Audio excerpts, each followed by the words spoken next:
I think it probably would help if I said a little bit about who I am, just so you know.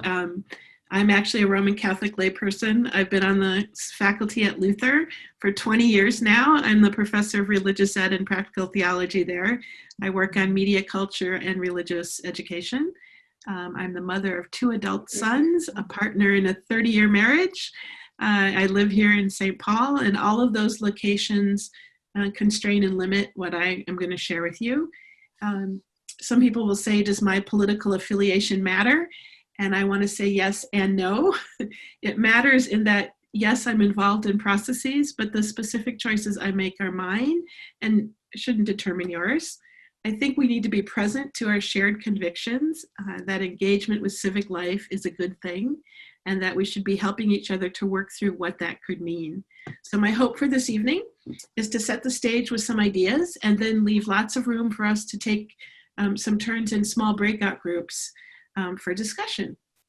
And to start, I want to share my screen for a moment here with a set of guidelines, which my slides, by the way, I've already made available to Amy, and I will make them available for all of you, whoever would want them. So don't feel like you have to take notes off of these. But I think it's important, especially in the world that we're living in right now, where there's so much divisiveness, to just take a moment to say, how might we be together tonight? So here are what I'm proposing as ground rules for our time together. First is to respect others. So that means respecting each other and the process, trying not to shame or blame people, to agree that each of us is coming from a good place. And so then also to pay attention to time. So don't take up all the airspace, which I will do my best not to do in particular. Be open to each other's stories and realities, be open to partially formed ideas, recognize some mistakes, be open to a change of heart and mind. Sometimes when I'm working with people in difficult conversations, we talk about what it is to soften each other's hearts as opposed to changing each other's minds. Listen actively, try not to interrupt, and ask clarifying, not interrogating questions. It helps if you use I statements. Talk about ideas in a civil way, be respectful of each other's ideas, take some risks, be authentic, speak your truth. I think we're trying to gather here in a community of faith, which ought to give us some grounding for being present to each other. And then finally, to be accountable, participate to the best of your ability. All of us are responsible for making sure that our voices are heard. You're accountable for what you do and say. So let's hold each other accountable in a civil way. Are you okay with that? Can I get some nods? Or if you're somebody who's really good at Zoom, you know that you can make a little reaction clap thing. There's an icon below to do that. But yeah, see, Pastor Steve knows how to do that. All right, let's go on. So I wanted to start with this quote because I think it's helpful. This is a quote that comes from Presiding Bishop Elizabeth Eaton. It's from a larger document, which is linked. By the way, anything in my slides that are underlined, those are active links that will take you out to other pieces. But she wrote this: graciously justified by faith, we are freed in Christ to live a faith active in love for God's world and our neighbors by seeking reconciliation, peace and justice, and caring for creation. The electoral process is one way we live out our affirmation of baptism, to serve all people following the example of our Lord Jesus, and to strive for justice and peace in all the earth. For the church, these efforts must be grounded in the Word of God, prayer, communal discernment, and faithful decision-making that takes into account the well-being of our most vulnerable neighbors. So what does it look like? What can it mean in the world we find ourselves in, particularly this world, which is so caught up at the moment in anxieties and uncertainty? I don't think it's simple. And I think believing Christians are going to disagree about how to do this. But that doesn't mean that we can't discuss how we do it. So I wanted to start with a breakout group. And in this breakout group, what's going to happen is Amy's going to hit a little click thing, and you're going to get a little window popping up on your screen that asks you if you will accept joining the breakout group. And that will send you into something that looks like this, but with a smaller number of people. And we set a time limit for this first group of only 5 minutes. So the question I want you to think about in it is, and to share with each other, is what made you interested in coming to an evening session like this? So you won't have much time, about 5 minutes, and there'll probably be 4 or 5 of you in the group. So 30 seconds about why did you want to come to an evening like this?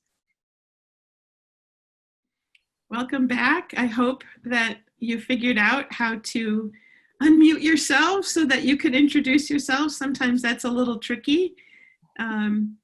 We've already discovered that's a little tricky for people, but welcome back.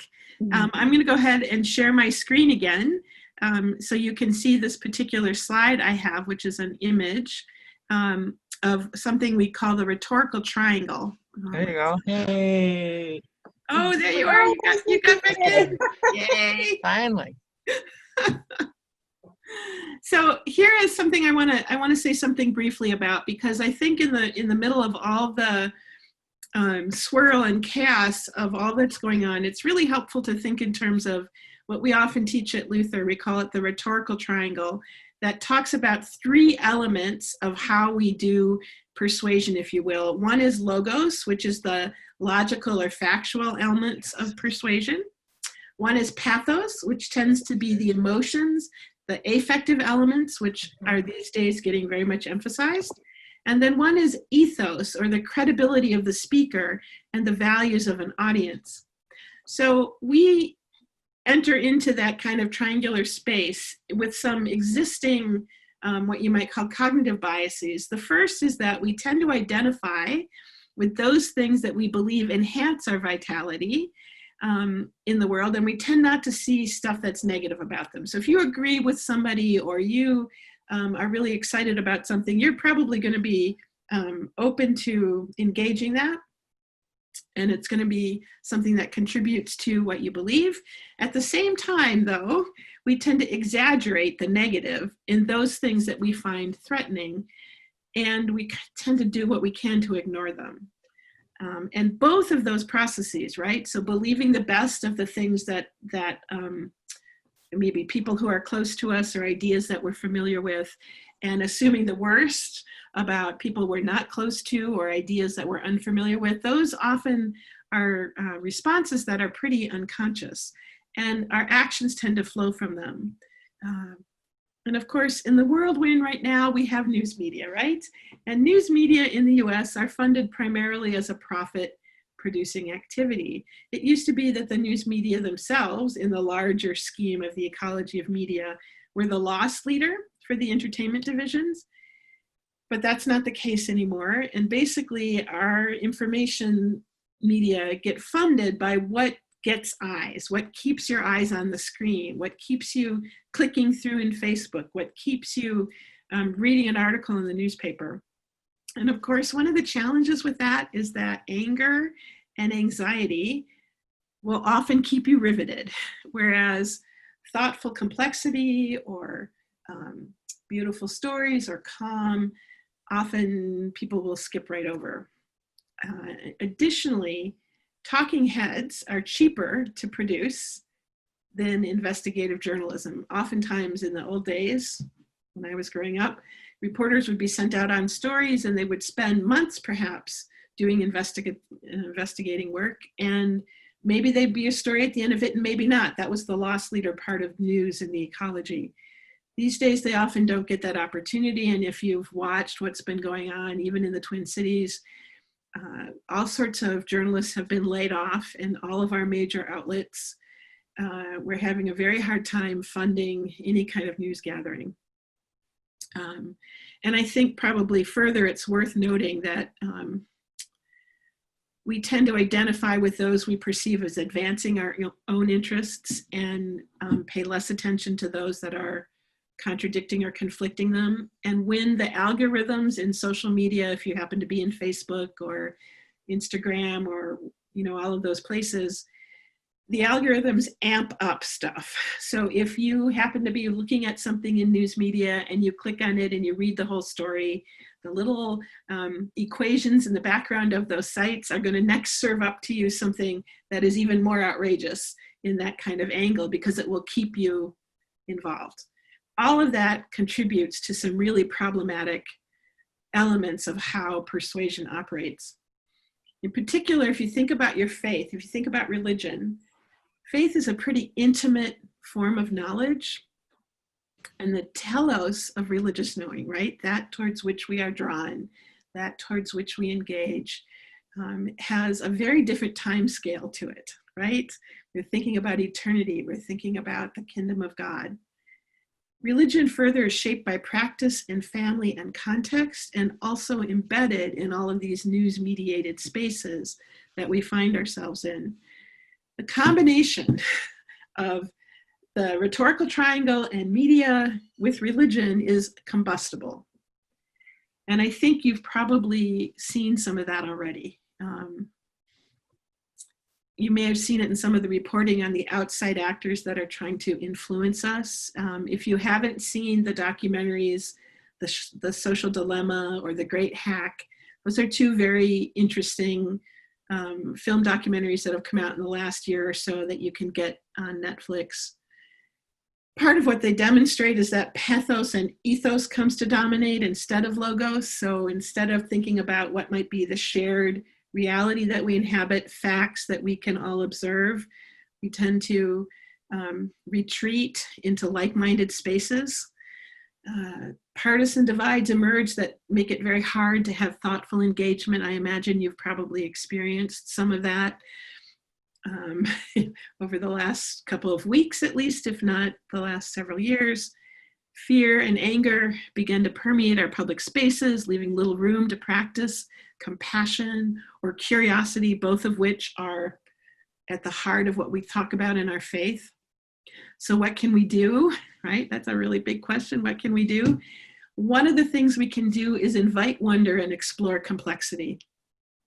Neurologists teach us, they've observed, that the part of our brain, the more primitive part of our brain, responds to disagreement by sending us into this kind of fight, flight, or freeze space. And maybe you've had that experience of somebody disagreeing with you and you just want to go like this or like this, right?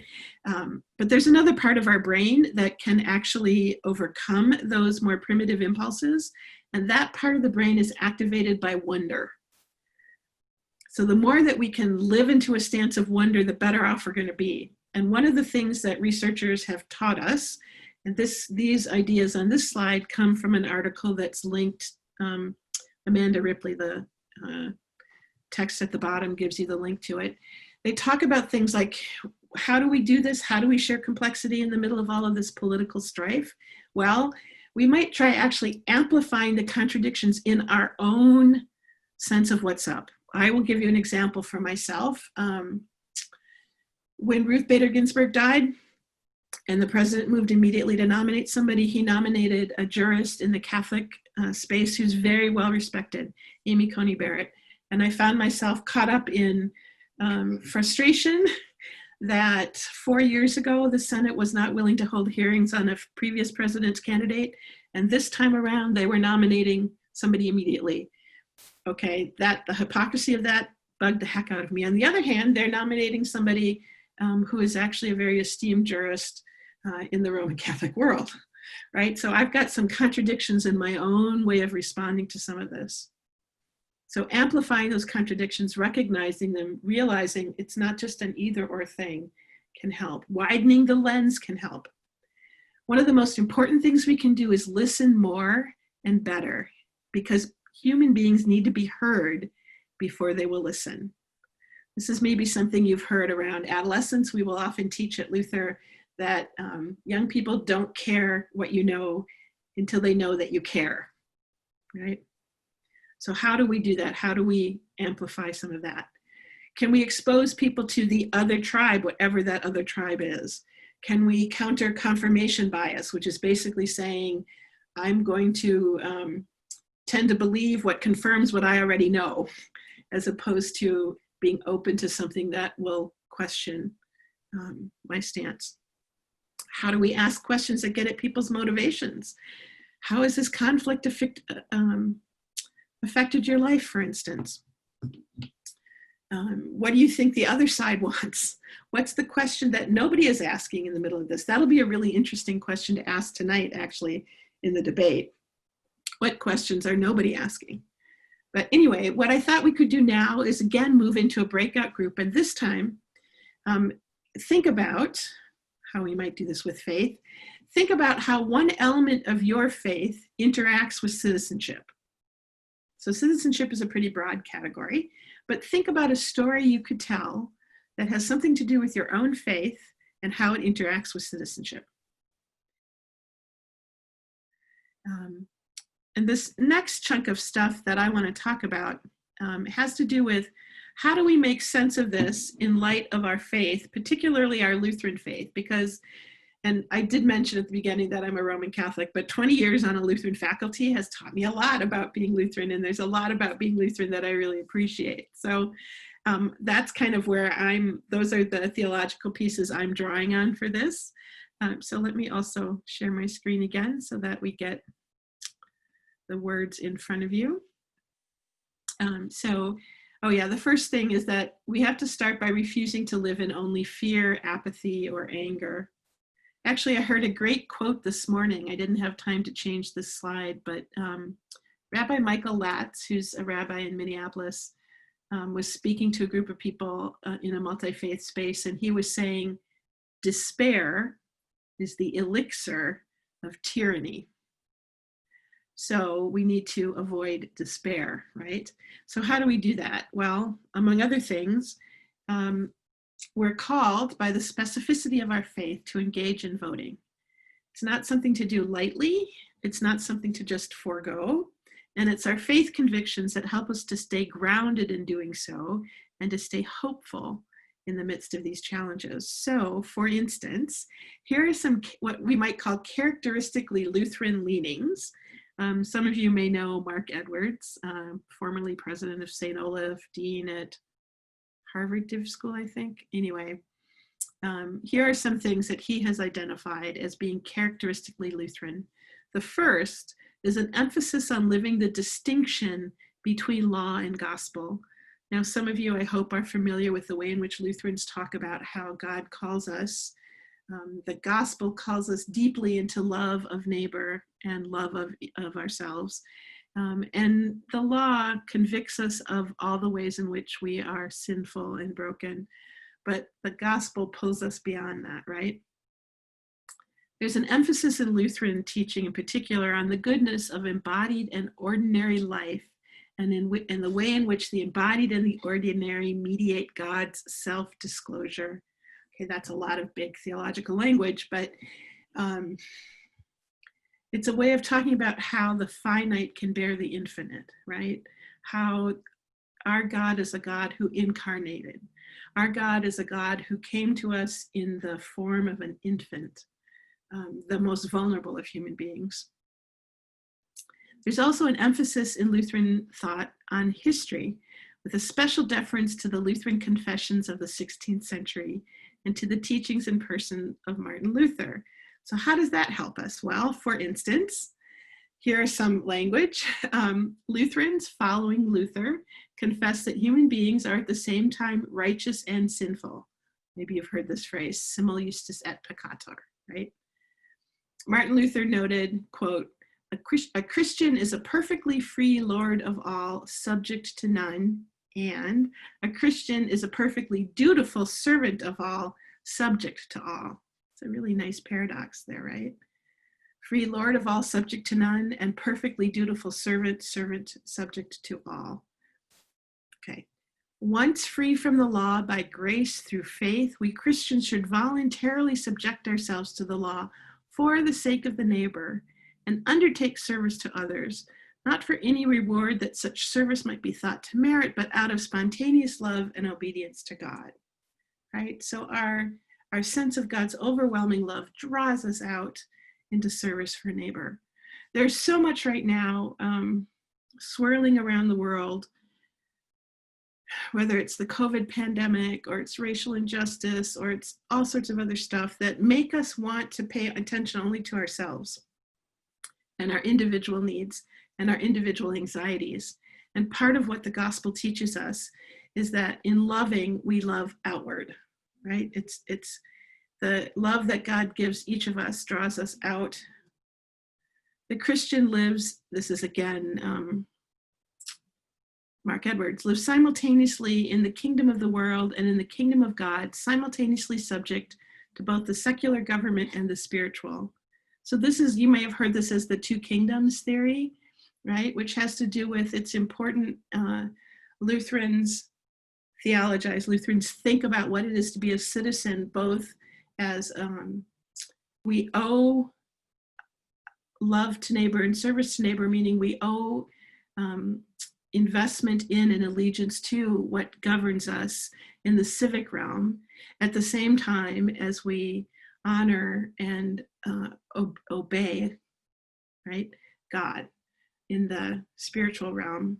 And all of that, they're not separate. It's a kind of an interesting piece, because it's the kingdom of the right and the kingdom of the, the right hand and the left hand of God. They're together. They're not separated. We don't cut off the hands. Hands are part of the body. For the Lutheran, human reason is God's greatest gift, which distinguishes humanity from all animals. These are both and convictions. They demand a willingness to live in and with complexity. And the challenge right now is we're in a world that is not really allowing us much complexity.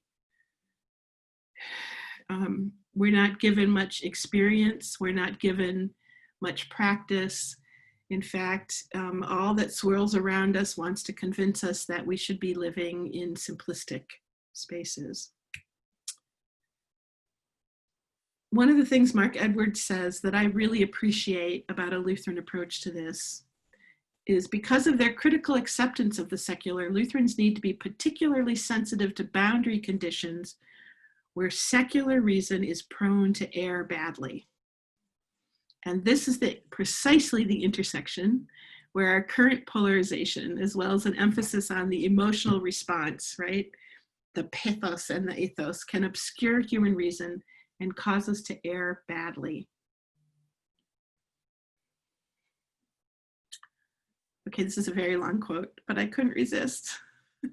Drawing on Augustine, but also various medieval developments, Luther's distinction between the two kingdoms attempts to capture aspects of human life, coram Deo and coram mundo, that is, before God and before the world.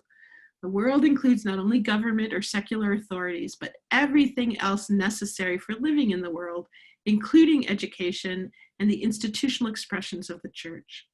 The world is also the realm in which human reason holds sway as the most important and the highest in rank among all things. At its root, the distinction parallels that between gospel and law and aims at ensuring that the two are not confused. Right? Which is to say, we have to puzzle over this. We have to be living in the middle of the tension and the paradox. We have to recognize that we live with both kingdoms, right?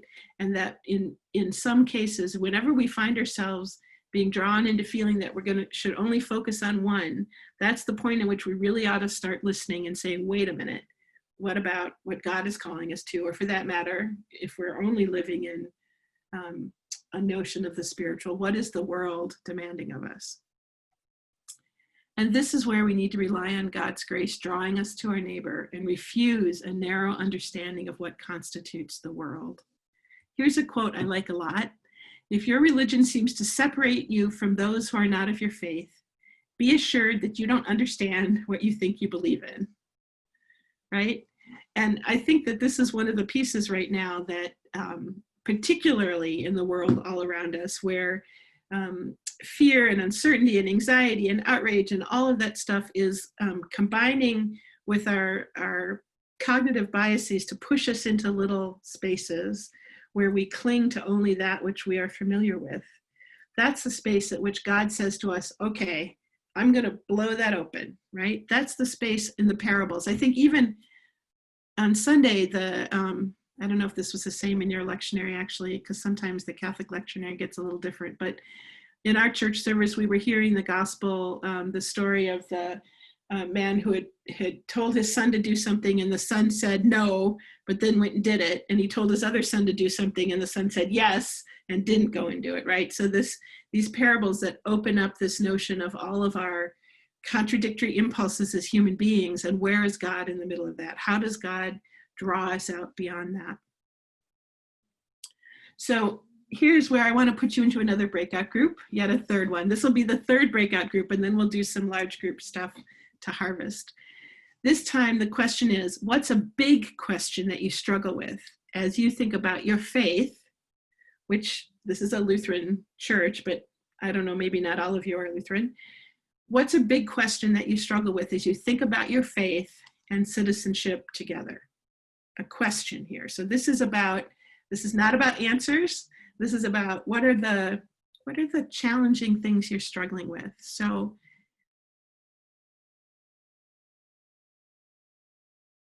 to the first one, the question of how is it that we could see the world so differently? I tend to approach that answer from my studies around media. And that's partly why I wanted to show you the rhetorical triangle early on, because I think part of what happens is people get into a place where they're getting a very narrow stream of information. And if you see only the information in one space and you're not seeing it in another, you could begin to believe that the whole world is sort of in this, like it's obvious, right? Like it's so obvious that this would be the case. I'll give you I said this example earlier, I think tonight, but I'm in some spaces in which everybody is absolutely terribly convinced that Amy Coney Barrett should not be on the Supreme Court. And then I'm in other spaces where everybody is overjoyed with the reality that she is being nominated for the Supreme Court. Meanwhile, I'm sitting here saying, but hypocrisy, in terms of who got to have hearings and who didn't. But a lot of that has to do with where do you get your information and what are the conversations you're in. And given our media spheres right now, confirmation bias is very powerful, and we tend to only go to the things that confirm what we already believe. So that has to do with that first question about reality. The second thing, which is what happens when your faith intersects with what you believe your duty is, right? And that's a space where I think we could do a much better job of helping adults ponder what's involved in making those kinds of decisions and responding to their faith in particular ways. And I don't want to punt this exactly, but I want to note that there are folks in your church who are going to be reading a book, maybe they're reading it already, that Parker Palmer has written called Healing the Heart of Democracy. And I think that he has done some beautiful work in that book in terms of helping people discern what are even the elements you should be taking into account.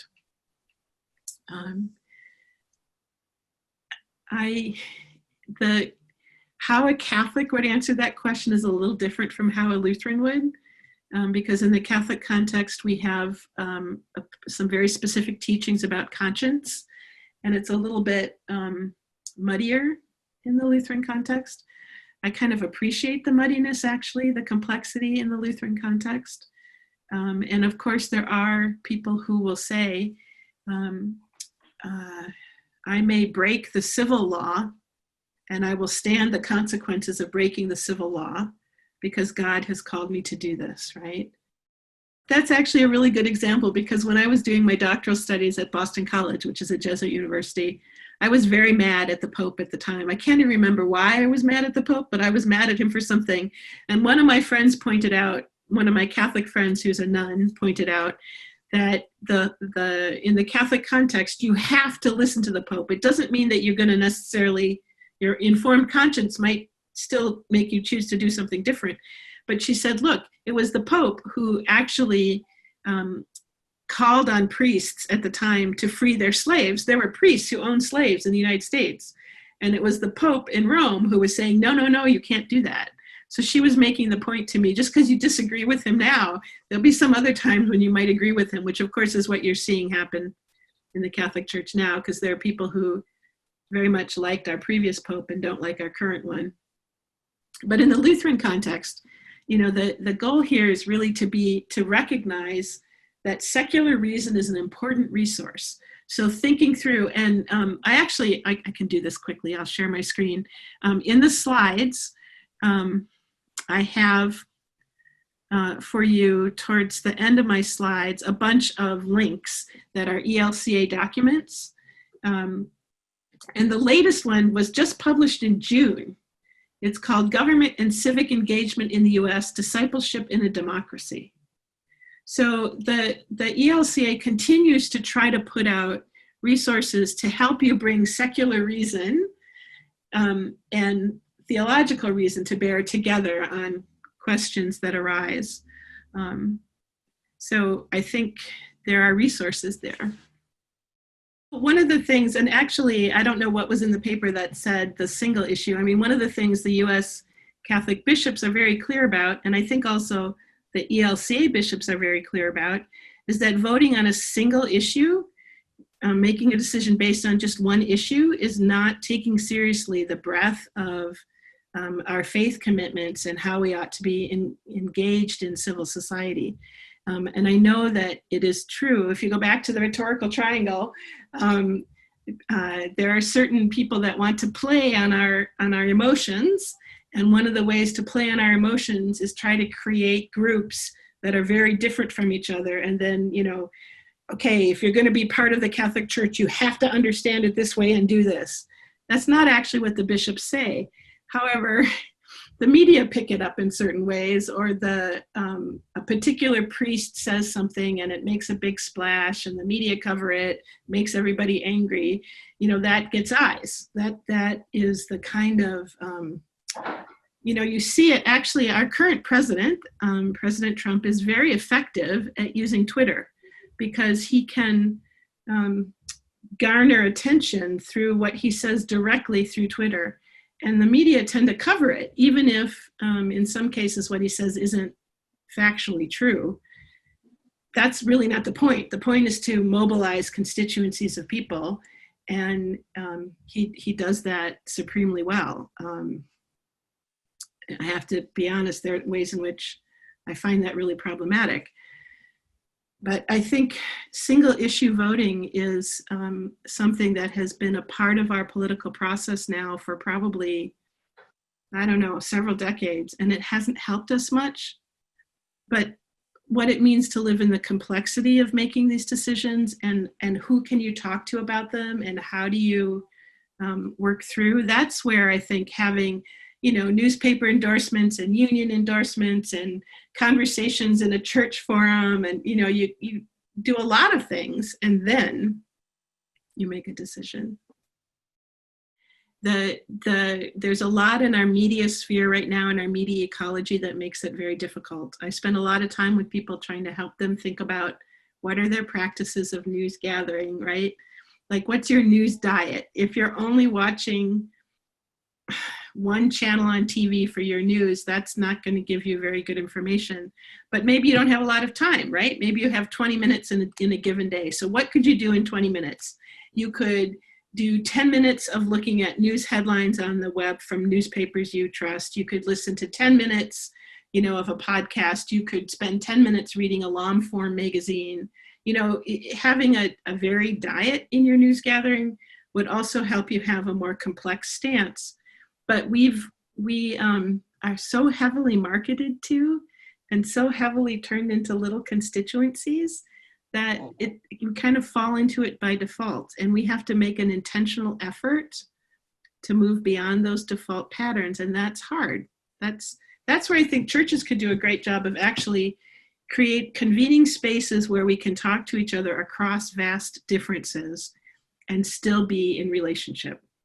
Right? The saying that kindness is possible even where fondness is not, right? That's something that we can do in a religious community. I could give you lots of different arguments about this. I have family members in my extended family who have been elected officials in various places.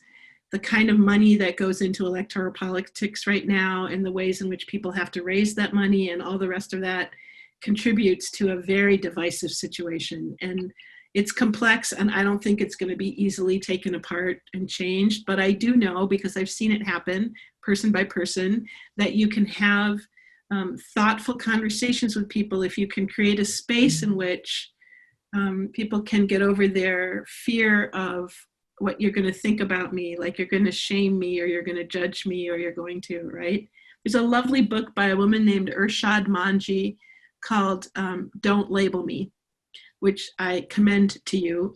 She's somebody who does a lot of work across various boundaries. But I do think you're right, Karen, that we are in a moment in which the current president of the United States has violated all of the basic norms that we had in place in terms of what an elected official did. And those aren't norms, right? Norms are things that we hold through custom and practice, not so much by law. So you don't fix it by law, you fix it by changing practices. And I don't know how I do that with somebody in the presidency, but I know how I can do that with the conversations in churches like this. Like, how do we hold conversations where we can hear each other? And how do we, another book I love that just came out this year is called Humankind, A Hopeful History.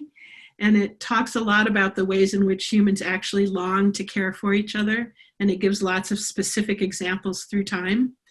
I think we don't tell enough of those stories. Because I know for myself, like now that I no longer have kids in the St. Paul Public Schools and we have a school board election happening, I had to ask around to find out what could I find out about the candidates for the school board. So some of it, yeah, Bridget is just pointing out the League of Women Voters. That's a good place. I think also if you can find somebody who is deeply involved in the, like a teacher you really care about if you're thinking about a school board thing, or somebody who regularly goes to city council meetings. I have an attorney here in town who's worked a lot with the legislature that I tend to trust her advice about judges, which still strikes me as odd that we're electing judges. But anyway, I mean, so I think some of that is, there's actually a principle in social thought, in Christian social thought that says, that's a principle of subsidiarity, which is to say decisions should be made closest to the place at which the problem exists. Right? So if you can find somebody who knows something about, and this is a place where you could invite people into your church, right? To talk about some of these things, because churches cannot endorse candidates, but they can host conversations, right? Yeah, I think judgments do have to be made. And that's one of the places where having a sense of what your core commitments are, and then trying to understand how your own cognitive biases might be preventing you from making complex decisions. I, way back in 2000, I guess, 2000 maybe, I was so certain of what the election outcome was going to be in the presidential election that I was completely befuddled when it was a mess. And I realized that I had only been reading one form of political punditry, right? And so from then on, I tried to vary my sources so that I got other access to other information. And, I think we have to be careful about that, because now there's so much bad information out there. So actually, here's another thing I will share with you on my screen in my slides. In addition to the ELCA documents, there are web resources for fact checking and supporting complexity, right? So these are 4 that I use a lot. One is called Snopes. Anytime you hear a rumor, this often happens in Facebook. People share things very quickly, like they read something and it agrees with them and they share it out instead of pausing to say, is this really true? And Snopes is a great place to go to check if you've seen something in your feed. Is this really true? PolitiFact is run by, I think PolitiFact is the one that's run by the McKnight School of Journalism. Hold on, I'll show you if the Poynter Institute runs PolitiFact, and the Poynter Institute is a very well regarded journalism school. So this is, or journalism institute. So you'll get slides my slides have those links in them, because I think it's important to do. Now you're going to get it tonight, right? We're about to watch this debate, and I'm sure there will be real-time fact-checking left and right in all sorts of ways. And just try to remember that triangle, right? The image. Oh, let me just pull it up so I have it in front of you so you can see it again. Try to remember this triangle, that your people are going to be trying to shape, they're going to try to persuade you in these different ways, right? Through the speaker, the audience, and the message. And I think one of the reasons, and maybe this gets at a little bit of what Karen was saying earlier, ethos has to do with the credibility of the speaker. And it's really hard right now when all of this information is swirling around and we don't know where it comes from and all the rest of that. Like in Facebook, there's just a huge amount of pollution of that space by bots, computerized bots that are trying to expand the divisiveness, right? And most of us aren't going to be able to figure out a lot of that. So you have to understand Facebook is a pretty polluted ecology right now. So you have to be particularly careful with it. I happen to think certain things like National Public Radio, PBS tend to be a little bit more appropriate news sources because they tend to be a little bit more hung back, or you can get international news coverage. I really like the Canadian Broadcasting Corporation. I spent a year in Toronto and I was really impressed by how they covered things. This is one of the reasons why I like reading actually religious news sources like the American Friends Service Committee or the Christian Science Monitor or the National Catholic Reporter, because they take a different lens on it. But our media sphere right now is being heavily polluted. That's, I think, the best metaphor for it. And I do have a lot of concerns about things like the aspersions that are being cast on the voting process right now in advance of November. And I hope you understand that Minnesota has a really good Secretary of State and process. I mean, this state is a state. Some of you will remember the election a number of years ago between Coleman and Franken was settled by like 400 votes or 300, I don't remember the exact number. But I do remember the process by which they checked all of those votes, which included having a webcam focused on the table where the election judges were working, so you could see, you at home via your web could see every single ballot that they were looking at and what decision they were making. So we have really good procedures in place in Minnesota, and you should not be afraid to vote by mail. And I think it worries me that there is energy going into making people afraid of that, because especially in a pandemic, we should not have to be risking our health to be able to vote.